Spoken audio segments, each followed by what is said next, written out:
A lot of artists wrestle with some kind of personal struggle, bad habits, unhealthy vices, or intense emotional experiences that seem to fuel their work.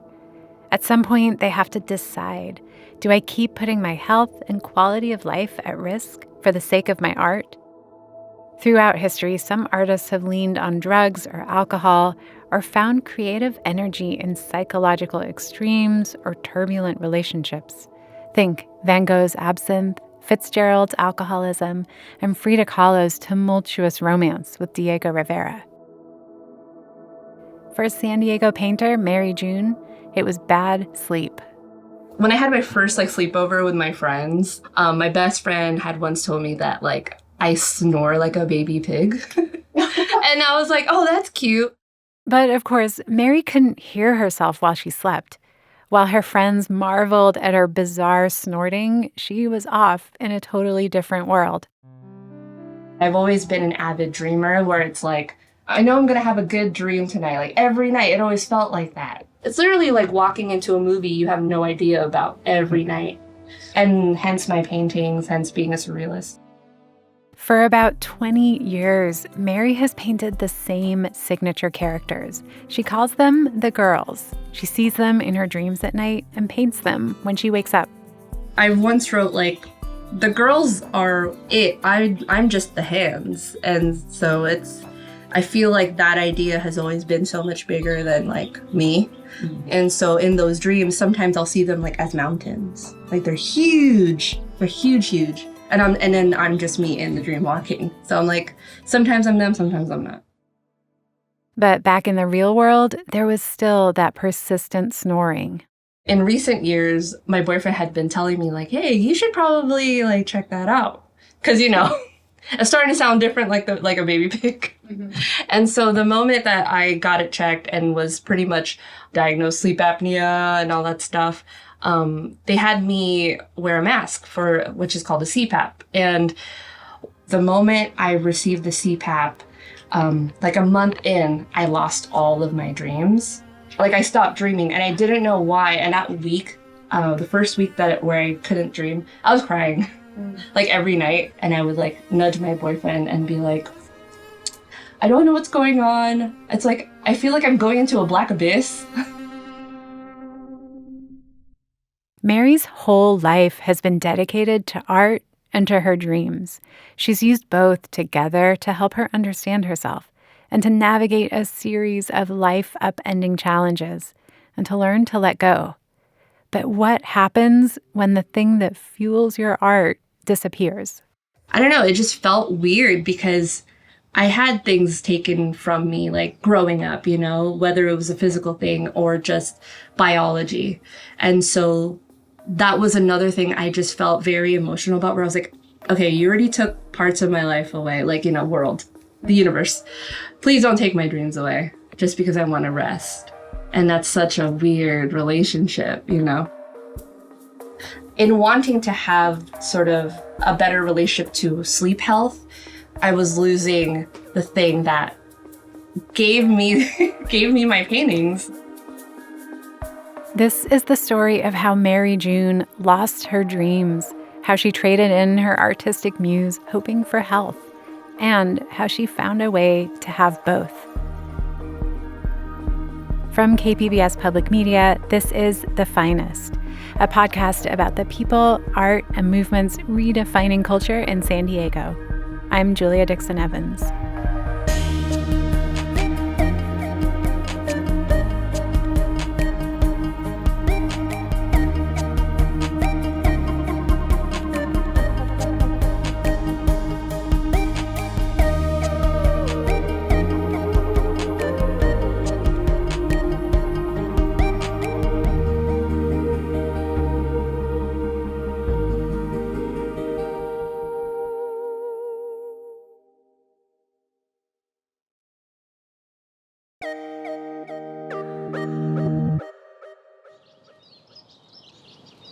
Mary lives on the edge of a green canyon in Serra Mesa. In her backyard, nestled among the foliage and birds, is a little makeshift studio she built herself, her painting cabin. It's dreamlike in its own way, the perfect place for her to work. Okay. Hi! Hello. Oh, yay! Welcome. My producer Anthony and I visited on an idyllic early spring afternoon. Let's see. I feel like the temperature is about 65. Surrounded by tropical plants and fruit plants. My friends have been calling me Snow White lately because since the cabin has so many windows, I can see all of the natural elements. And it's just all like squirrels, lizards, hanging out. And mixing with the sounds of birds was Mary's go-to painting playlist. It's actually on Cafe Ghibli right now. Or is it Ghibli or Ghibli? But it's bossa nova style. I'm so glad you guys got to see it. Not many people see this room. Dude, it's beautiful. Like, so many windows, the air flows here. It's literally the perfect cabin. Oh, it's a painting cabin. It kind of resembles the Kiki's Delivery Service, Painter in the Forest. A Studio Ghibli film. Oh, okay. And there was like a painter in the forest where it's just nature around her, just a cabin full of art supplies. I think that's why I wanted the cabin, you know. The walls and tables in the little cabin are covered in her paintings. Canvases are stacked in corners and on easels. Piles of books and jars stuffed with paintbrushes and other supplies are organized on shelves and the windowsills. In March, Mary opened an exhibit at the Oceanside Museum of Art called In Losing Sleep, I Painted. When we visited, she was putting the finishing touches on the pieces. All of them feature her girls, simple figures in profile, sprouting and bursting in all directions with machinery, plants, and splotches of color. So most of the paintings are split in planes, in different planes. So it's diptychs, triptychs, and I wanted to show the cut rhythm of my sleep through the actual physical cutting of the piece. But that was what started the idea of really fully manifesting the feeling of getting ripped away from something that is so precious and giving it to something that has a different hold on me, which was the mask. Sleep apnea is a condition where your breathing repeatedly stops and starts, causing snoring and other health issues. A CPAP machine is used to treat sleep apnea by pushing air into your nose and mouth to keep your airway open. Mary's CPAP machine is the literal mechanical manifestation of that choice between muse and health. The mask and medical tubing appear throughout these paintings. It's elegant and invasive to the girls and their vivid, dreamlike worlds. In one painting, one of the girls looks like she's gasping for breath. In another, a machine shoots blue air into her mouth. One painting, though, is devoid of color. The background looks blank. Is she like kind of sparse and like in that one? Because she's like drained of like personality from lack of dreams? Okay. That was actually the first piece. So that was like one of the first ones where visually I'm like, I know exactly this feeling. It's so raw. I need to document this. Like I feel cut off from my access of this idea of visual piece. And it's like blank in the background as opposed to being kind of filled in with like a rich dreamlike landscape. Yeah. Just this airy Art space. Interpretation. Anthony, good job. A+. I know, dude. Anthony, you're killing it. Oh my gosh. Mary's not just obsessed with the aesthetics of her dreams, she's incredibly well-read on the psychology of human dreaming and has done a ton of research, surrounding herself with literature that fed her fascination with dreams. When I was 18, I came across the Surrealist Manifesto, and that was kind of the key opener for me for feeling good about the thing that I do every night, which is dream. Like I knew I liked dreams, but I didn't really find the importance of the human experience in the depths of dreams until I picked up that book. And so when I read that, and also being interested in psychology and Freud and Carl Jung, I was able to find the importance of those dreams more so now. And so dreams have always been so inspiring for me to become a surrealist, only because I felt like my day-to-day was answered when I slept and had those kind of revelations. And it's like a storybook, I think, because I'm able to reflect on, oh yeah, why did I dream that? Or how did that make me feel? Or, oh man, I didn't realize I was thinking about that yesterday until I had that dream. Like, so it answered so many things for me, so. Because I always think, if I'm at a sleep state and I'm not fully controlling my dreams and my brain is just firing off, I always think that my dream is like telling me what I need in a kind way. Like, it's like tough love in the form of dreams. And so whether that is, I feel bad about something I did and it's taking a hold as this very beautiful, chaotic, Dune-like dream where, you know, you're in the sands by yourself and, you know, it's because you have to apologize or something. With decades of practice, Mary has some pretty wild descriptions of her dreams. In theory, we all have these intricate movies playing in our heads every night. Mary is just really good at paying attention to and remembering them. Sometimes I feel like I'm a ghost and I'm watching things happen a lot of the times too. Yeah, I just remember that sort of tangible feeling of those dreams. And that's kind of the most important part for me is the sound, the colors of the dreams, not necessarily the full objects. Because a lot of times mid-dream it alters, like something looks so jagged and then I'll turn around as the dreamer and all of a sudden everything is like rounded, you know? It's just, it keeps changing. And it's just so fun. So Mary's dreams have been a key window into her subconscious, and her art has been her way of recording and understanding them. It's always been her and the girls, bouncing back and forth between dreams and art like a surreal feedback loop. They've helped her persist through every major challenge in her life.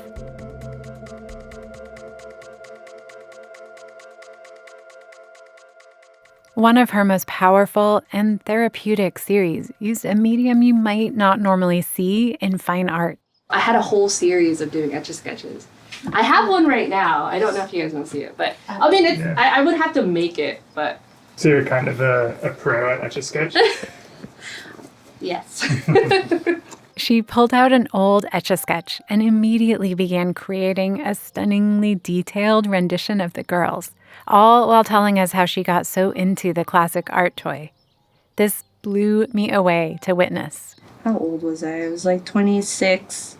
I had just lost my friend. It was a studio mate of mine from Barrio. And I didn't know how to cope with it at the time. And 2 months later, I ran into an Etch-a-Sketch at Games of Berkeley, up in Berkeley, California. It was my first time really working with an Etch-a-Sketch. And what it did for me was so weird, where I didn't realize I was just practicing letting go of my own art in that form. And I think subconsciously it was taking away a lot of my pain because I was just able to create these girls on the fly and then let them go, create them, let them go. And it was just a form of like emotional discipline and getting myself healed. So about 4 years ago, I did a show called Nothing Lasts Forever. And it was based off showing the girls in 20 Etch-a-Sketches. And I wanted to introduce the idea of temporary through the thing that is also temporary, which is the Etch-a-Sketch design. I hung up Etch-a-Sketches on the wall. And I wanted to talk about the importance of practicing letting go. One of those topics was, grief and like aiding with someone important dying or something getting taken away from you. And I felt strongly about showing that series where, okay, I'm going to make 20 and I'm going to do it all in 1 week and I'm going to present it and I have like a thesis about it. And yeah, it was a success. I actually sold 16 of them. And when I sold them, I made everybody sign something where if you drop it, that's it. So people took home Etch-a-Sketches. Like they just had to carefully. Yes. Do you have any idea of those 16 that you sold, if they're still... They're still good. Yeah, intact? one is in Guam. Okay. Yeah, it made it.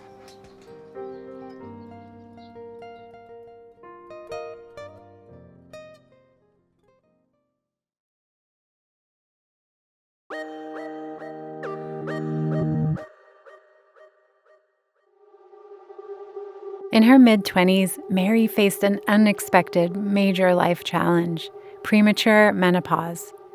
On a biological level, menopause means that the ovaries no longer release eggs or produce sufficient estrogen. On an emotional level, for many women, the symptoms and implications go way beyond fertility. So I found I couldn't have children.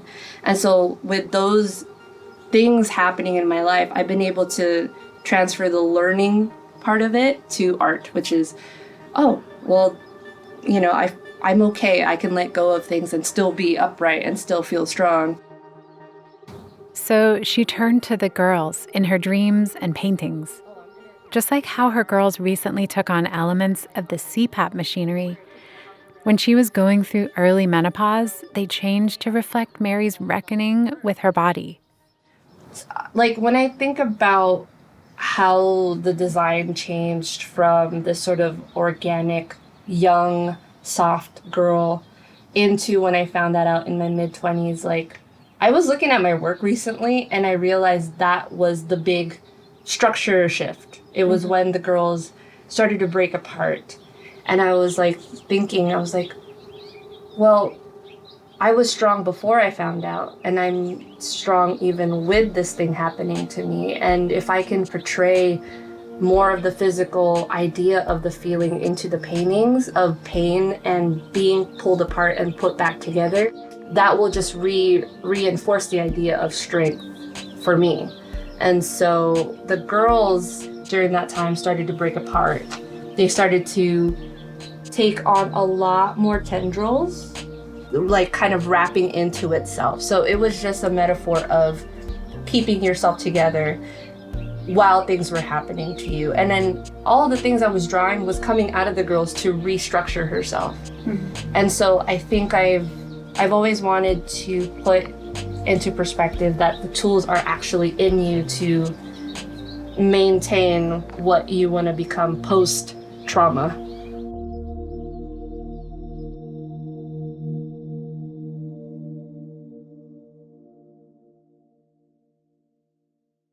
Mary's work right now in this artistic era is inspired by the loss of her dreams, and it echoes what she went through in her 20s. Once again, her girls were breaking apart. Mary's identity as a painter is someone who creates surreal images based on or connected to her dreams. So when she lost that, what did it say about who she was? It was like literally losing my tools.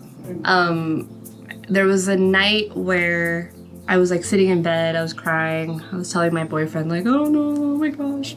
Since that was the first time it was fully taken away from me, I realized at that moment how important it was. It was literally like taking paper away or taking all the utensils away. There would be times where I'd be so frustrated, but then I knew that I would feel the effects of not having that mask on and not getting that aid. So it's a little bit of like, well, what is the drug? Is it the finally getting air in my lungs, or is it the dreams? And so it was that weird toxic relationship of things that are both healthy. What do we choose? Do we choose the thing that kind of ignites our creativity or our health? And I feel like a lot of artists go through that all the time, no matter what the topic is. Mary resisted wearing the CPAP mask. She wasn't willing to give up her dreams. But without the mask, Mary's sleep would suffer and she'd feel tired. She needed both her health and her art. So she found a way to bring the dreams back. Mary had already spent years learning how to manipulate her dreams, hacking them with a series of little tricks to make them more vivid and easier to recall. I used to joke that I have a snack stash next to my bed, and it's not because I love obviously I love snacking, but it's because, man, it always gave me crazy dreams. Like, even if, like, just, like, a couple of nuts or something, or a spoonful of peanut butter, or even just, like, one handful. Just one spoonful of peanut butter. Yeah, dude, it does so much. I'm going to try that. It's so interesting. Or just like healthy fats, like something is triggered, like when you're going to sleep, when you just ate something it's trying to process, it's like, whoa. This kind of dream hacking was eventually the thing that allowed her to regain her dreams. So the mask still does give me issues, but I know I need to use it, so I do use it. But I've been able to dream, and I think it's because I just begged for it. I don't know. And so my goal was that anytime I dreamed, I was obsessing about it because I was like, oh, I got one. Like, okay, what do I remember? So every time I wake up now, anytime I have a dream, I would just like keep my eyes closed, try to find my phone, and then like literally still squinting, put voice memo, and I'll just start talking. Mm-hmm. And so that I can kind of still be submerged or like in the space, in the dark, and remembering all the little things that I could remember. Or I would literally take notes and then like I'll just squint like this and I'm like, okay, there was a rat here, there was this, there was that. Mary's actually tapping into a rich history of dream-enhancing techniques among surrealist artists. Salvador Dali famously used a spoon. He'd hold it in his hand, and the moment he started to drift off, he'd drop it, waking himself up just in time to record his dream. Recently, researchers studied this barely asleep dream state. Participants were asked to solve a math problem, then some were allowed to drift off while holding a cup. And as they entered a light sleep, they would drop it, just like Dali. Those who reached that in-between dream state and remembered it were far more likely to experience an epiphany and solve the math problem. Many studies confirm that dreams are a special space for creativity and breakthroughs. Mary's story proves we can harness them if we practice observing them, or even go to great lengths, as she says, to stay submerged in the dream and record what we see. So now, like, I have this understanding that sometimes the mask doesn't allow me to dream, but when it does, it's big. And so I'm back to dreaming kind of on an every other day thing. It's not every day still, but it's getting back there. So, and I think what helped is venting about it, because my brain is just completely charged with all these paintings that's what I'm seeing before I fall asleep. When you say venting and you're gesturing towards your painting, do you mean like creating art? Yes. In a way of venting? Is that what you mean? I'm creating the images that I can kind of implant in my head. So it's almost like I used to think, am I painting out of my dreams, or do I need my dreams to make the paintings, or is it now vice versa? I just need to express in the open, aware brain of mine and say it out loud through my work, and then therefore I can dream about that. So it's like, it was kind of a funny what comes first, chicken or the egg thing. But now it's been that relationship for me where the more I paint, the more I'm seeing what I'm doing through my dreams. Yeah. Now, the dreams and her girls are on their way back. They've ushered Mary through crisis, and in that way, they represent survival to her, a sort of living through it. So that was my goal, was to literally to cope with my life in seeing what the girls were in a version of a friend, or I don't even want to say a stronger version of myself, but it was more so like, if I can see her in this type of beautiful artistic mess, it gave me sort of like gas to like, oh, I could do that too. Like, hence like the somewhat warrior looking headdresses. It kind of showed that the girls were really strong in how they thought and how much they can carry. And that was always the point of the girls. They used to be called the weight of memories. And it was a personal challenge to be able to carry all of my traumas and still be able to walk. And so it was just that metaphor of the strength in a human is like how much you can carry and still walk.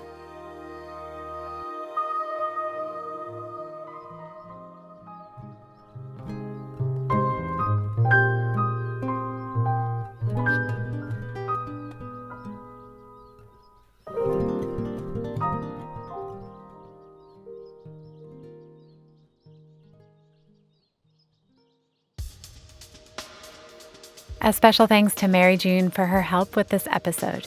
You can find a transcript and check out some of Mary's art at our website, kpbs.org/thefinest.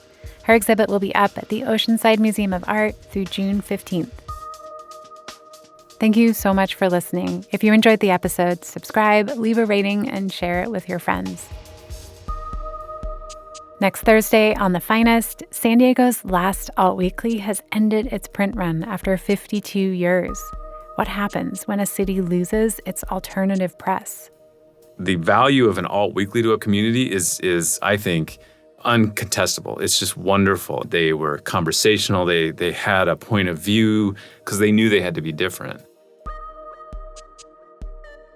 The Finest is a production of KPBS Public Media. I'm your host, Julia Dixon-Evans. Our producer is Anthony Wallace, who also composed the score. Our audio engineer is Ben Redlosk, and our editor is Chrissy Wynn.